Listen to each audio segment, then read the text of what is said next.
Splatoon is one of the best-selling third-person shooter franchises made by Nintendo, and ever since the first game came out on the Wii U, I fell in love with the franchise, especially when I heard this.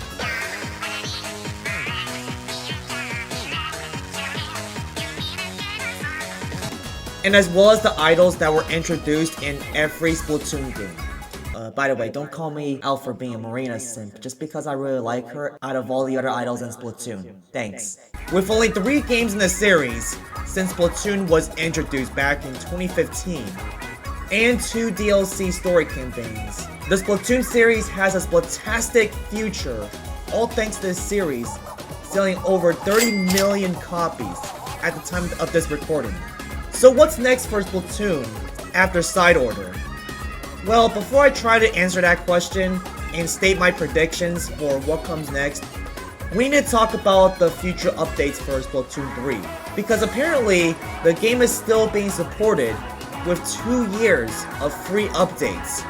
If that's really true, we could expect updates in Splatoon 3 to be seized by September of 2024, which is 2 years after Splatoon 3 has been released. That means that we could expect a Splatfest for once a month or 2. Around 5 more Splatfests according to my calculations, including the upcoming Springfest Splatfest with no official start and end date at the time of this recording. 3 more big run events, including the next one coming at March 8th. Since I see that big run events happen once every 3 months. And also 2 more seasons, with the upcoming Fresh Season 2024 and the assumed Sizzle Season 2024. After all that, then Nintendo should be done supporting Splatoon 3 by September 2024. Which then leads to the question I was trying to answer early on in this video. What comes next for Splatoon after Side Order and after updates seized by September? And how long do we have to wait for this new game to come out? Probably not too long though, unlike the insanely decade-long gap between Pikmin 3 and 4. Here's why. Splatoon 1 was first being developed starting in 2013, and it only took 2 years to make. The updates only lasted for a year and a half before moving on to the sequel. By the way, rest in peace, Splatoon 1. Splatoon 2 started development at around October 2015, according to this article, which was around the time while updates were still being supported for Splatoon 1. And just like the original game, the sequel only took 2 years to make. And fun fact, this is by far one of the shortest gaps between sequels, with Splatoon 1 in 2015 and Splatoon 2 in 2017. And updates for Splatoon 2 lasted for 2 years, even though there are some extra Splatfests which were reused after Chaos vs. Order, except for Mushroom vs. Star. Splatoon 3 started development at around July of 2019 after version 5.0 of Splatoon 2. And that game took 3 years to make, compared to the previous 2 games in the series. So if Nintendo started development for Splatoon 4, it would make sense to start development on that game after updates cease for Splatoon 3. And it would be on the Switch too, which will be more powerful compared to the OG Switch. But what will Splatoon 4 be like, and how it'll top Splatoon 3? Well, one thing that Splatoon 3 has lacked is losing animations, which is kind of surprising for me, as the first 2 games also had losing animations. And the reason why I think that Splatoon 3 lacks losing animations is because of the addition of emotes. Those are only used when winning a match in Turf Wars or Salmon Run shifts. So if emotes return in Splatoon 4, hopefully Nintendo acknowledges the lack of losing animations and just separate the emotes in 2 groups. One for winning emotes and the other for losing emotes. Or they could give the player an option to toggle winning animations for your team and the enemy team if they win, and also winning and losing animations for your team. If losing emotes are a thing in Splatoon 4, that is.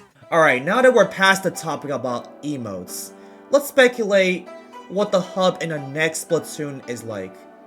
So, every Splatoon game has a different hub, with Splatoon 1 and 2 having the name Inkopolis in their hub, since that was usually the central name of the Splatoon series. But that all changed when Splatoon 3 has a hub that never relates to Inkopolis. However, you can still revisit any of the two Inkopolis hubs in Splatoon 3 as long as you have the expansion pass. And since the Splatlands are a desert location in Splatoon 3, what if the next Splatoon game takes place in a snowy environment? Hear me out, and this is only a theory. So if you look at the map of Incadia and the Splatlands, you'll see that Incadia is the main setting of Splatoon 1 and 2, with Inkopolis Plaza and Octo Valley being the main settings in Splatoon 1, and Inkopolis Square, Octo Canyon, and a Salmonoid Swim Zone serving as the main settings of Splatoon 2, and Deep Sea Metro serves as the main setting of Octo Expansion. In the time between Splatoon 2 and 3, the Hammerhead Bridge has finally finished construction, as well as the train station, allowing the transit to be more convenient between Incadia and the Splatlands. So, if the next Splatoon game takes place in a snowy environment, I can see it being outside of the Splatlands. The way I see it is that the Inklings and Octolings will use the train station to transit to the world of Splatoon 4, which is the snowy climate. And it will be pretty cold when they arrive there, so they will have to put on some warm coats to keep them from shivering. Shivering. Get it? No?